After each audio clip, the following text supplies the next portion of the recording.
Ya, Assalamualaikum warahmatullahi wabarakatuh.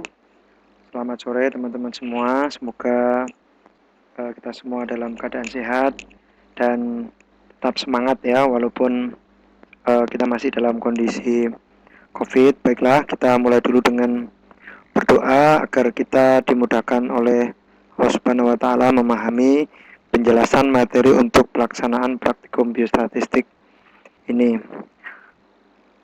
Bismillahirrahmanirrahim. Allahumma zidni ilma warzuqni fahma. Baiklah teman-teman, langsung saja ke materi. Jadi di praktikum biostat ini untuk pertemuan pertama materinya adalah penjelasan tentang proses pelaksanaan praktikum atau materi-materi yang akan kita bahas, dan juga tentang konsep dasar biostatistik. Tapi nanti mungkin kalau tidak cukup waktunya akan kita sesuaikan ya, atau mungkin kita sampaikan di video selanjutnya. Jadi hari ini mungkin saya akan fokus pada ini ya, temanya ya. Sebagaimana di modul, teman-teman bisa melihat di sana materi yang kita akan bahas tentang konsep biostatistik, bagaimana kita memahami aplikasi dari biostatistik itu sendiri.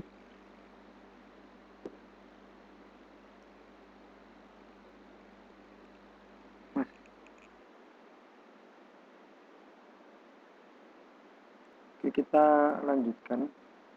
Jadi biostatistik merupakan aplikasi dari prinsip-prinsip statistik untuk ketika kita membuat sebuah pertanyaan terhadap suatu masalah yang ada di dalam dunia kesehatan. Nah, seperti saat ini ya, misalnya kita lihat adanya kejadian virus corona atau COVID-19. Waktu itu ada di Wuhan ya.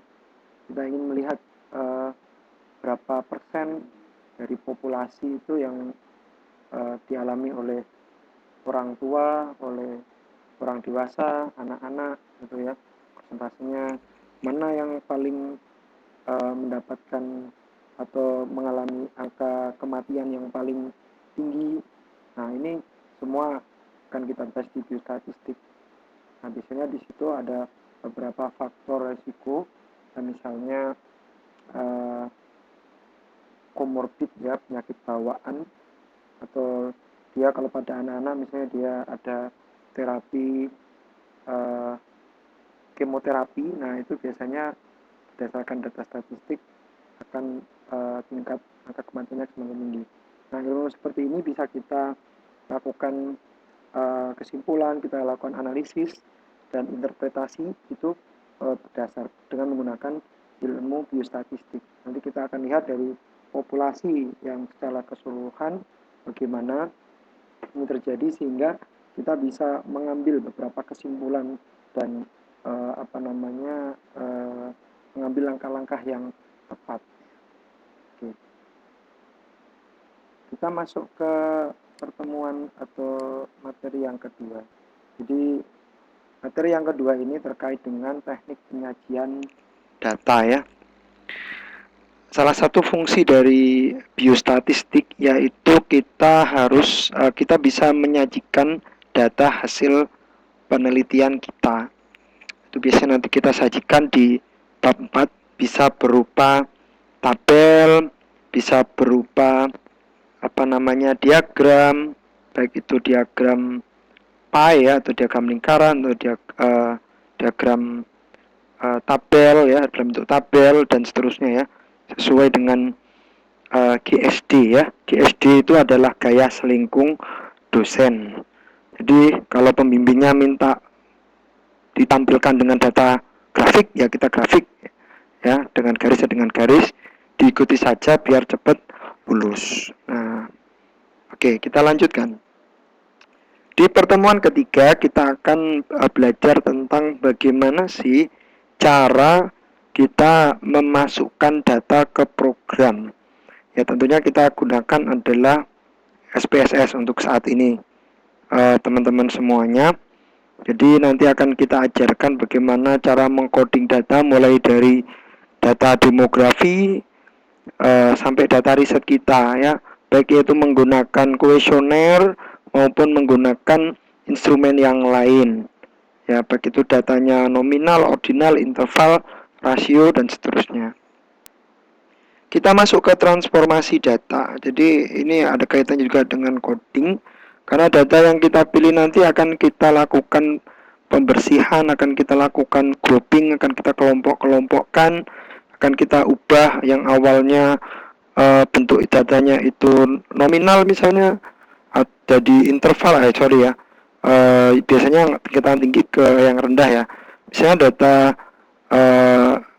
data interval atau angka kita turunkan ke data yang lebih rendah ya, misalnya data ordinal atau nominal. Nah itu nanti akan kita aplikasikan.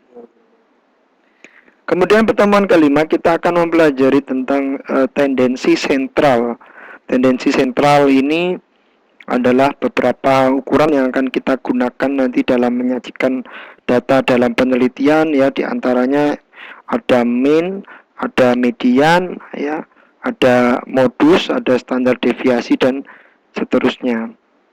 Nah, tentunya ini nanti akan menjadi gambaran sebaran data kita seperti apa.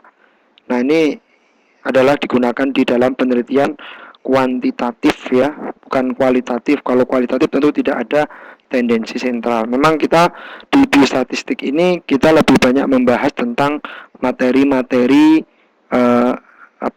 penelitian kuantitatif. Kita lanjut skala data. Jadi skala data ini ada 4 ya, singkatannya adalah NOIR.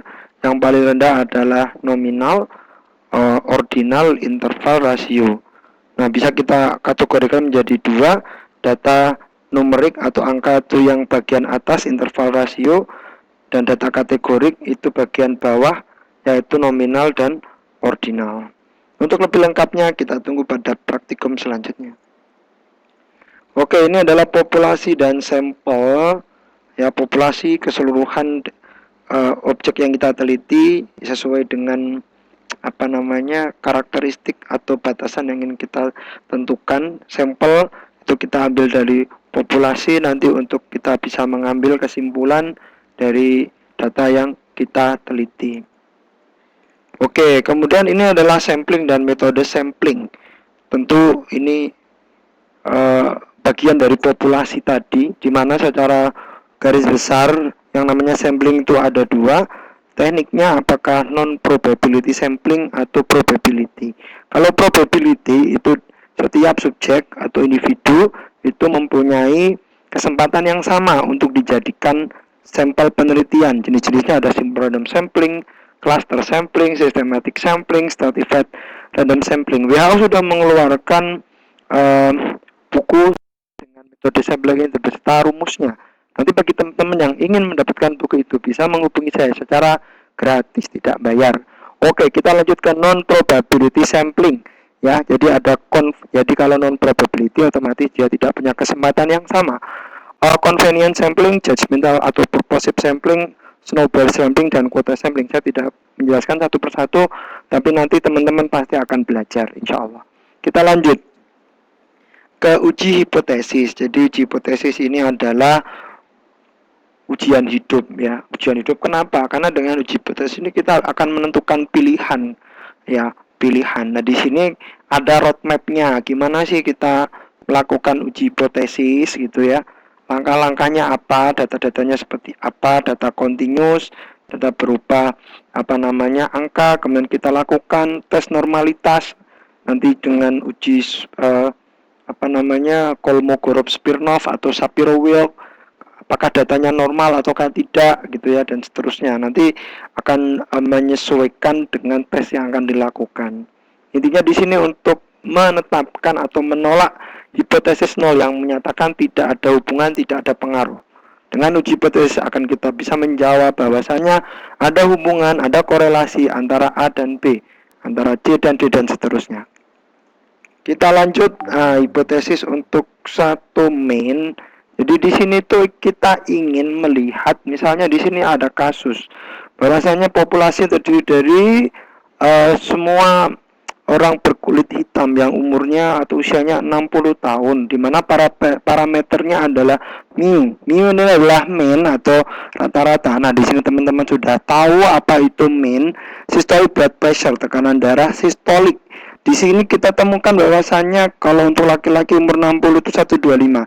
Nah, apakah memang benar seperti itu? Rata-rata untuk tekanan darah pria kulit hitam di populasinya itu memang adalah 125, maka kita akan lihat nilai yang sesungguhnya di populasi. Oke, kita sedikit ilustrasi bagaimana kita mengambil kesimpulan atau inference dari populasi, maksudnya dari sampel ya, karena kita tidak mungkin melakukan atau mengukur seluruh populasi, seluruh warga negara Indonesia 270 juta lebih, nggak mungkin. Tentu kita akan ambil sampel, misalnya Riskesda atau penelitian dilakukan oleh pemerintah sekarang itu tidak semuanya, berarti sampel. Nah, tapi di sampel ini kita bisa mengambil sebuah kesimpulan. Kemudian penelitian itu dibangun berdasarkan problem. Nah, dari problem itu kita ingin membuktikan ya, hipotesis itu jawaban sementara. Nanti hipotesis itu ada dua, hipotesis nol dan hipotesis ya,